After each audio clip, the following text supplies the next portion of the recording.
നമസ്തേ ജനം സ്പെഷ്യൽ ഡിബേറ്റിലേക്ക് എല്ലാവർക്കും സ്വാഗതം. ഏറെ വിവാദമായ സോളാർ സമരം ഒത്തുതീർപ്പിലൂടെയാണോ അവസാനിപ്പിച്ചതെന്ന ചോദ്യത്തിന് ഉത്തരം കിട്ടിയിരിക്കുന്നു. അതെ, സോളാർ സമരം ഒത്തുതീർപ്പാക്കാൻ രാഷ്ട്രീയമായ ഇടപെടൽ നടന്നെന്ന് മുതിർന്ന മാധ്യമപ്രവർത്തകൻ ജോൺ മുണ്ടക്കയം അദ്ദേഹത്തിൻ്റെ തുറന്നെഴുത്തിലൂടെ സാക്ഷ്യപ്പെടുത്തിയിരിക്കുന്നു.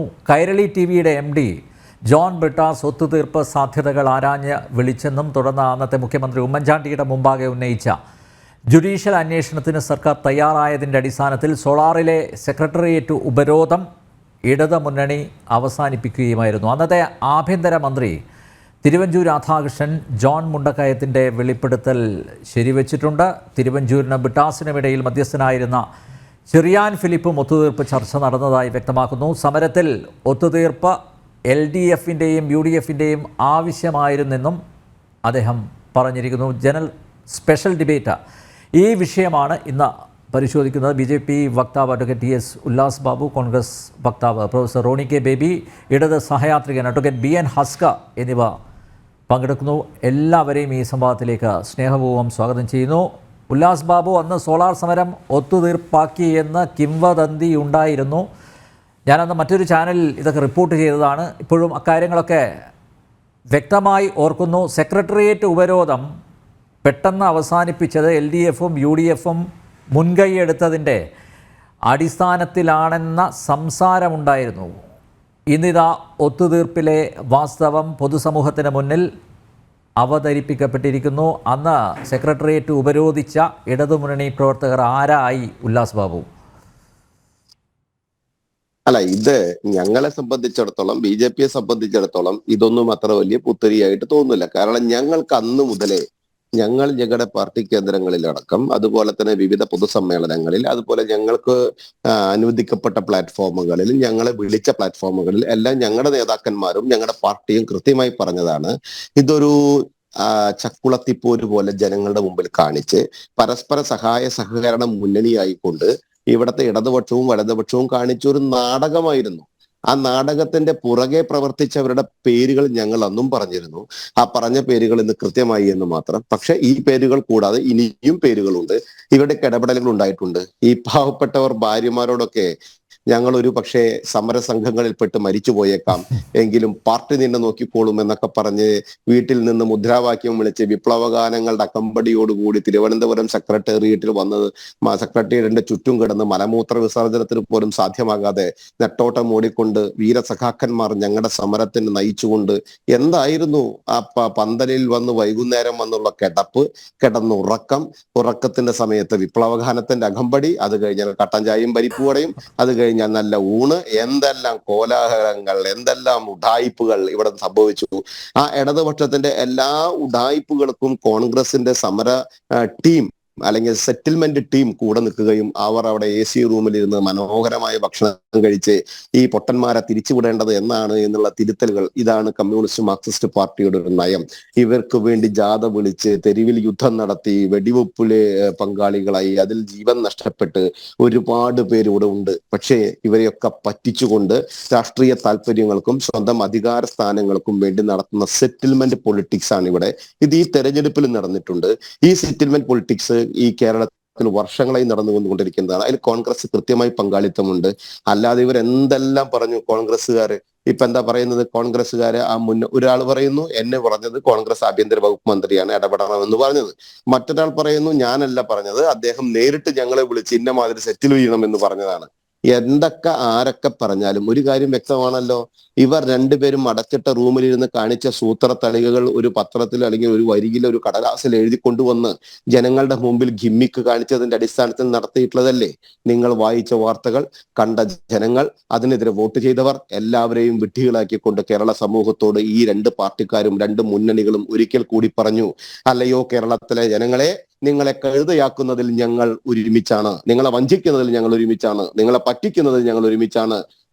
നിങ്ങ ചതിച്ചന്റെ കോധേ എന്ന് പറയപ്പെടുന്ന പോലെ ഞങ്ങൾ നിങ്ങളെ ചതിച്ചില്ല മക്കളെ എന്ന് രണ്ടുപേരും പാടണം. VD സതീശൻ, ഇന്നത്തെ അഭിനവ രാഷ്ട്രീയത്തിന്റെ മുഖമായിട്ടുള്ള പ്രതിപക്ഷ നേതാവ് VD സതീശനും പിണറായി വിജയനും ഗോവിന്ദൻ മാഷും ബ്രിട്ടാസും ഒക്കെ കൂടി ഒരുമിച്ചിരുന്ന് താളം പിടിക്കണം. നിങ്ങളെ പറ്റിച്ചതിന്റെ ക്രെഡിറ്റ് ഞങ്ങൾ ഒരുമിച്ച് അനുഭവിക്കുന്നു എന്ന് പറഞ്ഞ് ഒരു ന്യായീകരണത്തിന് സ്ഥാനമില്ല. ഒരു വ്യക്തിയെ വെച്ച് ഒരു സ്ത്രീയെ മുന്നിൽ നിർത്തി ഈ ഭരണത്തെ വലിച്ചിടുന്നു, തിരിച്ചു ഭരണത്തിൽ കയറുന്നു. ആ സ്ത്രീ ഒരു സമയത്ത് ഒരാൾക്കെതിരെ പറയുന്നു, മറ്റു സമയത്ത് വേറൊരാൾക്കെതിരെ പറയുന്നു. അഡ്ജസ്റ്റ്മെന്റ് രാഷ്ട്രീയം എന്ന് പറയപ്പെടുന്നതിന്റെ യഥാർത്ഥ അർത്ഥം ഇതാണ് അഡ്ജസ്റ്റ്മെന്റ് രാഷ്ട്രീയം. ഇത് ഒരു തെരഞ്ഞെടുപ്പിൽ നിരവധി തവണ കൊണ്ട് നടന്നിട്ടുള്ളതാണ്. BJP ഇത് വളരെ മുന്നേ മനസ്സിലാക്കിയിട്ടുള്ളതാണ്, വളരെ മുന്നേ പറഞ്ഞിട്ടുള്ളതാണ്. ഈ നാടകങ്ങളൊക്കെ കേരളക്കാരൻ മനസ്സിലാക്കിയതിൽ വളരെ സന്തോഷമെന്ന് പറയുള്ളൂ.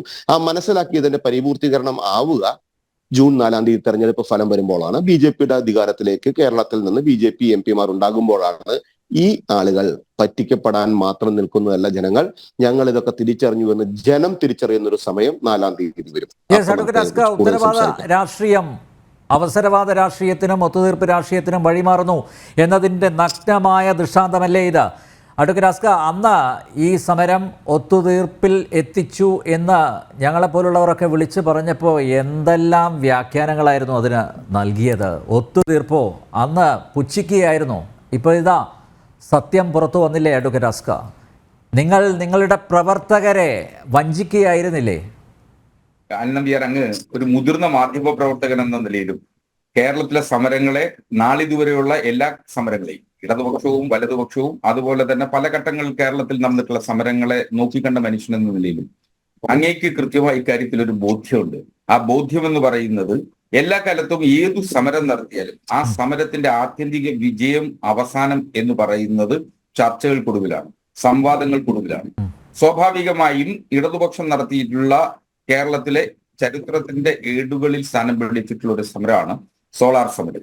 ആ സോളാർ സമരത്തെ സംബന്ധിച്ചിടത്തോളം ആ സോളാർ സമരം ആരംഭിക്കുന്നതിന് മുമ്പ് തന്നെ ഗവൺമെന്റുമായി ചർച്ചകൾ നടത്തിയിട്ടുണ്ട്.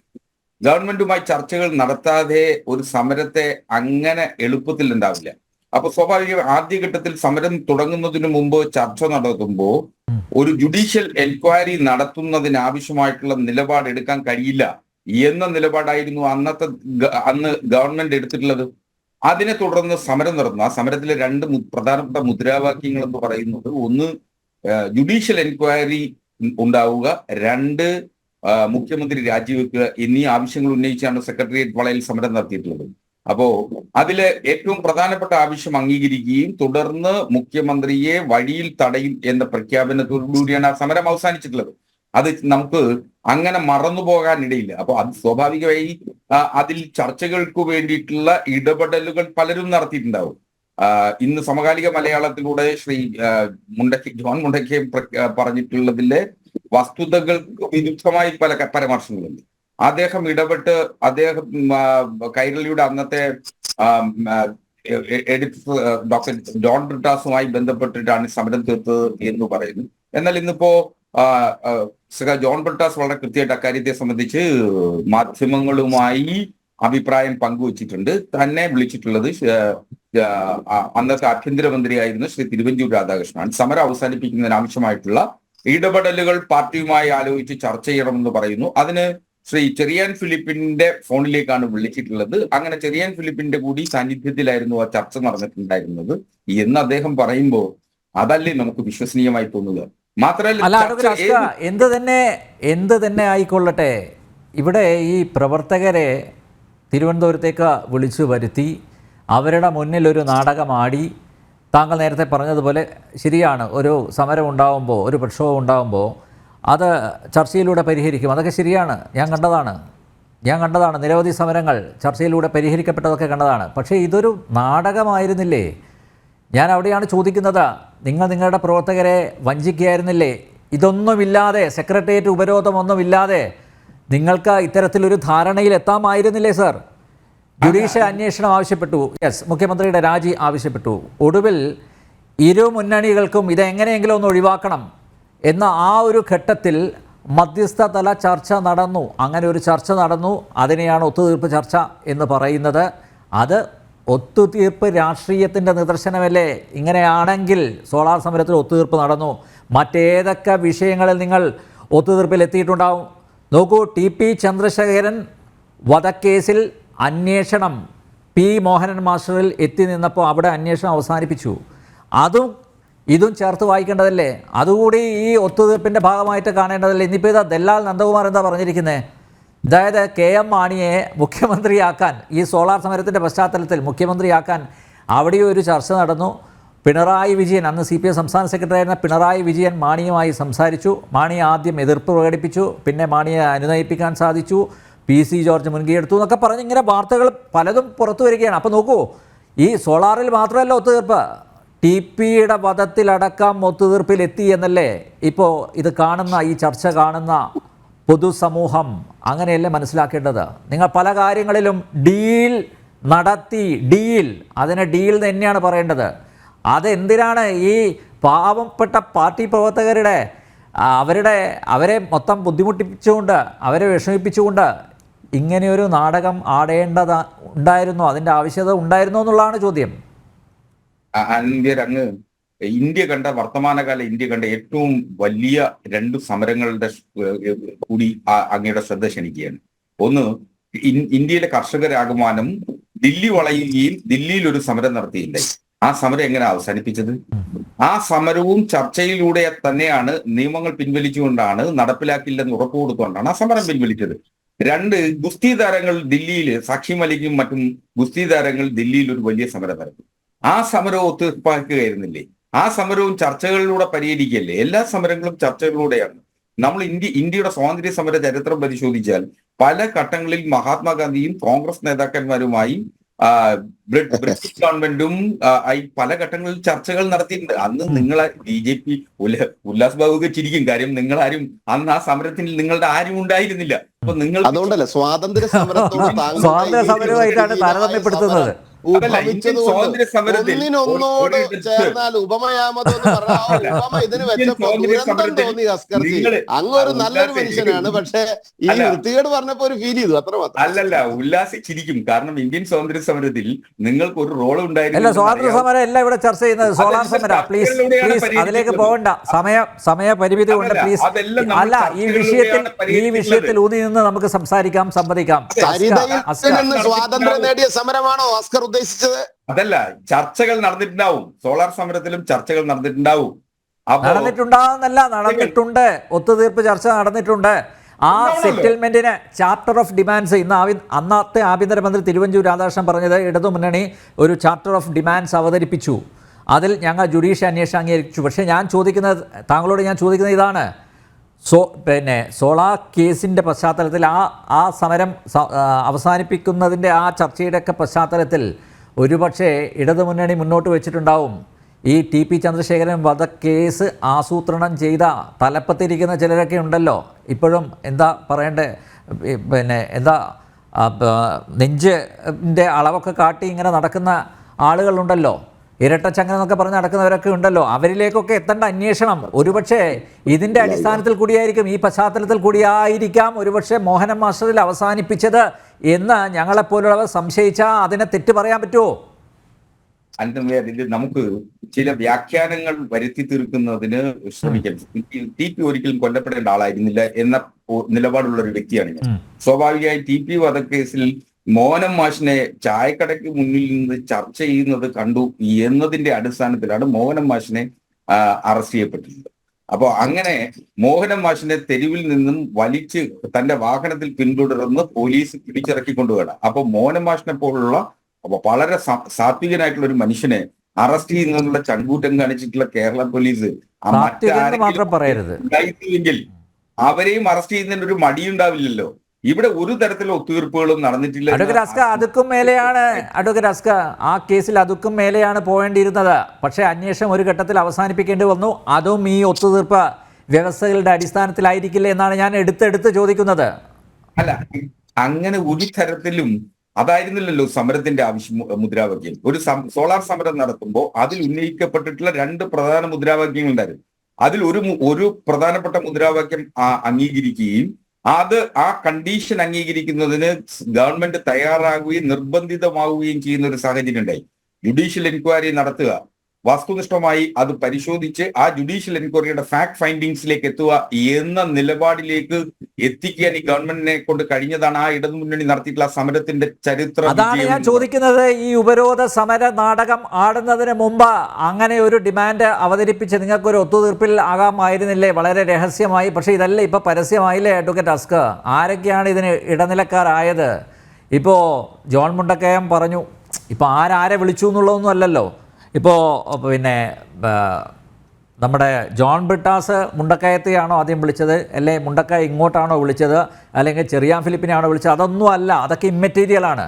പക്ഷേ ഇവിടെ ഒത്തുതീർപ്പ് ചർച്ച നടന്നു, അതിൽ ചില ഡീല് ഉണ്ടായിട്ടുണ്ട്. ഇപ്പം നോക്കൂ, ആത്യന്തികമായി എന്താണ് BJP എല്ലാ കാലഘട്ടങ്ങളിലും BJP പറയുന്നത്, ഇവിടെ ഒരു ഒത്തുതീർപ്പ് രാഷ്ട്രീയം കളിക്കുന്നു, ഒരു അവസരവാദ രാഷ്ട്രീയം. അതൊക്കെ ശരിയായി വന്നിരിക്കുകയല്ലേ? അതല്ലേ ഏറ്റവും പ്രധാനം. ഇവിടെ ഞാൻ ചോദിക്കുന്നത്, വീണ്ടും വീണ്ടും ചോദിക്കുന്നത്, ഇത് മാത്രമല്ല, സോളാറിൽ മാത്രമല്ല ഈ ഒത്തുതീർപ്പ്. TP ചന്ദ്രശേഖരൻ വധക്കേസ് ഉൾപ്പെടെ പല കേസുകളിൽ, പല വിവാദ വിഷയങ്ങളിൽ ഇതുപോലുള്ള ഡീൽ സെറ്റിൽമെന്റ് നടന്നിട്ടില്ലേ എന്നുള്ളതാണ് അഡ്വക്കേറ്റ് അസ്കർ.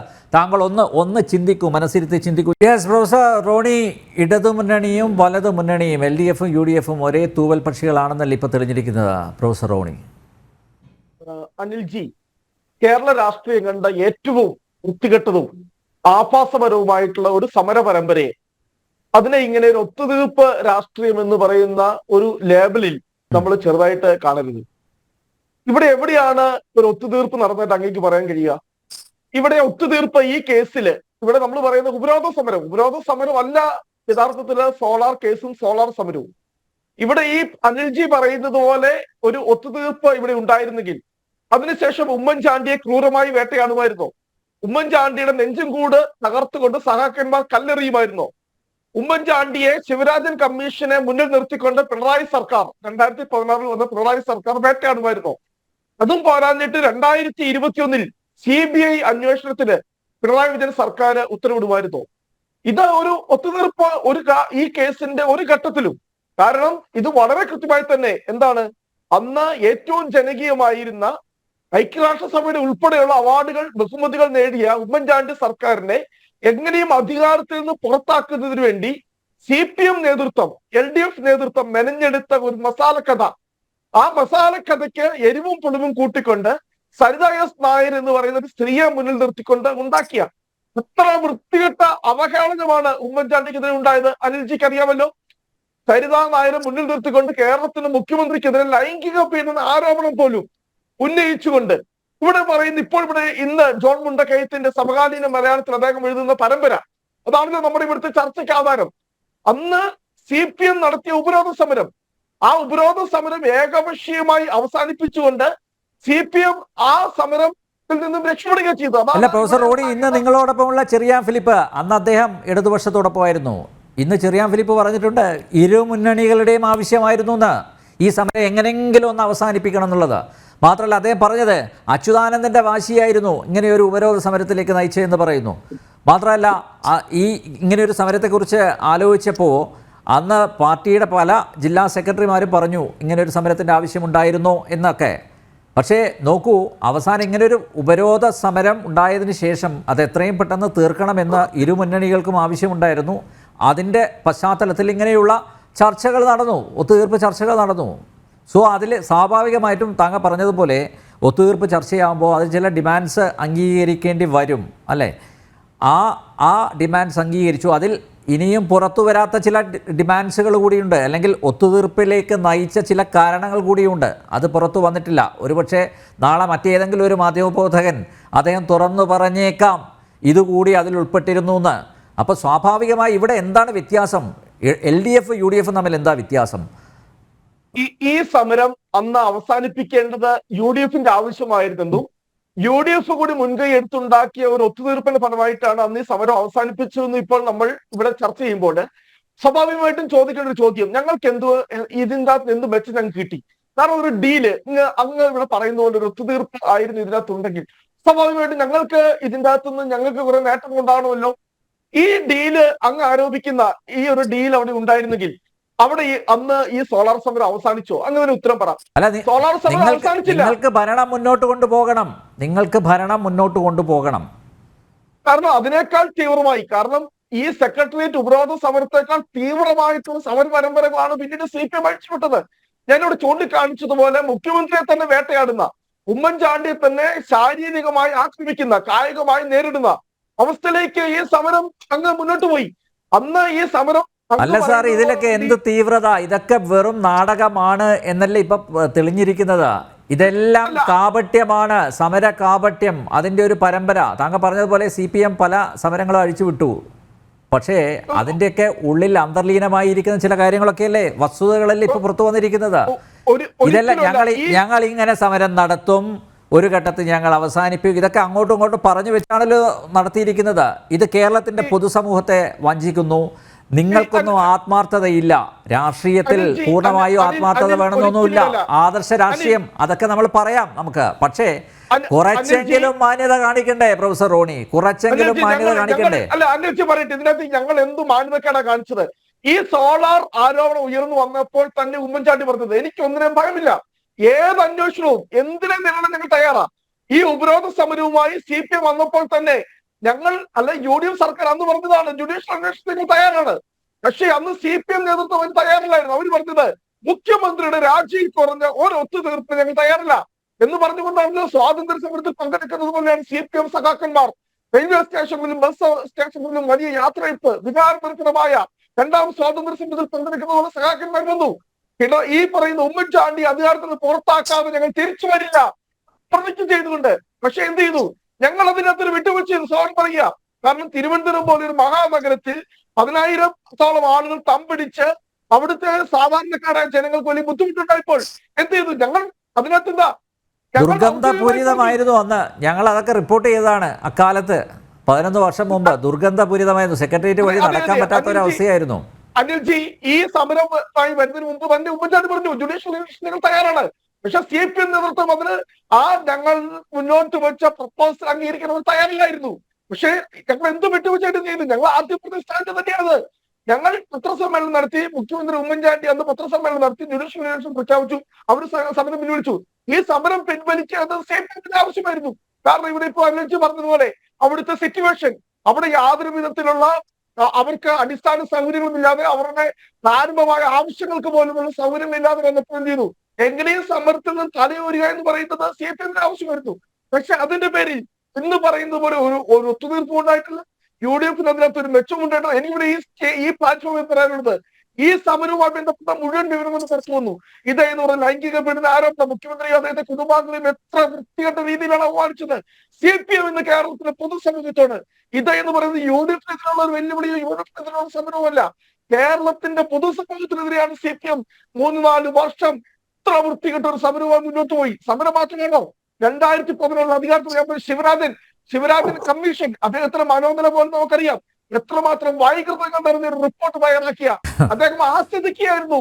ഈ പറയുന്ന അന്ന് അവിടെ കേസിൽ വിചാരണ ചെയ്യപ്പെട്ട ആളുകളുടെയൊക്കെ മൊഴികൾ കേട്ട് വല്ലാണ്ട് ആസ്വാദനത്തിലൂടെ കടന്നുപോയ വല്ലാത്ത ഒരു വൈകൃതത്തിൽ നിറഞ്ഞ മനസ്സിന് അടിമയായിട്ടുള്ള ശിവരാജന്റെ മുമ്പിൽ പോയി 17 മണിക്കൂർ ഈ ഉമ്മൻചാണ്ടി ഒരു തെറ്റുപോലും ചെയ്യാത്ത, ഒരു പാപത്തിന്റെ കറ പോലും ഇല്ലാത്ത ഉമ്മൻചാണ്ടി 17 മണിക്കൂറാണ് ഈ സുധീരൻ കമ്മീഷൻ. പ്രൊഫസർ റോണി, ഞാൻ വരാം. പ്രൊഫസർ റോണി, അഡ്വക്കേറ്റ് ഉല്ലാസ് ബാബു എന്ത് നേടി എന്നാണ് ചോദിക്കുന്നത്? ഒത്തുതീർപ്പിലൂടെ ഞങ്ങൾ എന്ത് നേടി? അല്ല, അതിൽ റോണി തന്നെ അതിൽ കൃത്യമായി ഉത്തരം പറഞ്ഞല്ലോ. മുഖ്യമന്ത്രിക്ക് പുറത്തിറങ്ങാൻ പറ്റാത്ത രീതിയിൽ സെക്രട്ടേറിയറ്റ് വളഞ്ഞു നടത്തിയ പരിപാടി, അത് തന്നെ അദ്ദേഹത്തിന് പുറത്തേക്ക് തിരുവനന്തപുരത്തെ സാധാരണ ജനങ്ങൾ അതൊന്ന് റീപ്ലൈ ചെയ്ത് നോക്കിക്കഴിഞ്ഞാൽ ആ കാര്യം അദ്ദേഹം പറഞ്ഞത് നിങ്ങൾക്ക് കേൾക്കാം. അത് പറഞ്ഞത് ഞാൻ പറഞ്ഞത് റീപ്ലൈ ചെയ്ത് സാധാരണക്കാരൊക്കെ പോട്ടെന്ന്. CPM-ന്റെ ഈ സമരം കൊണ്ട് ഏറ്റവും കൃത്യമായി നടന്നത് തിരുവനന്തപുരം അങ്ങാടിക്കകത്ത് കാസർഗോഡ് മുതൽ തിരുവനന്തപുരമുള്ള സഖാക്കന്മാര് മലമൂത്ര വിസർജനം നടത്തി ദുർഗന്ധം ഉണ്ടാക്കിയെന്നല്ലാണ്ട് ഈ സമരത്തിന് വലിയ ഡെക്കറേഷൻ ഒന്നും ഉണ്ടായിരുന്നില്ല. വളരെ വ്യക്തമായിട്ട് പറയാം. പിന്നെ നിങ്ങൾ കോൺഗ്രസ്സുകാർ വലിയ വർത്തമാനം പറഞ്ഞില്ലേ, ഞങ്ങൾക്ക് എന്ത് നേടി? ശിവരാജൻ കമ്മീഷന്റെ മുമ്പിൽ 17 മണിക്കൂർ നേരം ഞങ്ങൾ തൊഴുതു നിന്നില്ലേ? കഴിവില്ലായ്മ കൊണ്ടല്ലേ? അവനവന്റെ പാർട്ടി ഭരിക്കുമ്പോഴേ കൃത്യമായിട്ട് ഭരിക്കുമ്പോൾ കാസർഗോഡ് മുതൽ തിരുവനന്തപുരം വരെ ഒരു സ്ത്രീയും അവരുടെ ഭർത്താവ് ജമയുന്ന ഒരുത്തരും കൂടിയിട്ട് ഈ തട്ടിപ്പ് മുഴുവൻ നടത്തുമ്പോൾ അതൊന്നും നോക്കി നിൽക്കാൻ സാധിക്കാതെ, അല്ലെങ്കിൽ അതൊന്നും കണ്ടറിയാൻ സാധിക്കാതെ, ഇന്റലിജൻസ് വൃത്തിയായിട്ട് പ്രവർത്തിക്കാതെ എല്ലാ തട്ടിപ്പിനും കൂട്ടുനിന്ന് അതിന്റെ ഏർപ്പാടുകൾ മുഴുവൻ ചെയ്ത് അതിന് സൂത്രപ്പണിക്കാരായി കോൺഗ്രസിന്റെ കതറിട്ട ആളുകൾ മുഴുവൻ കൂടെ നിന്ന് കൊടുത്ത് ഈ വേഷം കെട്ടുകൾ മുഴുവൻ അവർ ചെയ്യുമ്പോൾ നോക്കി നിൽക്കാൻ കഴിവില്ലാത്തതുകൊണ്ടല്ലേ അവർ സമരം നടത്തിയത്.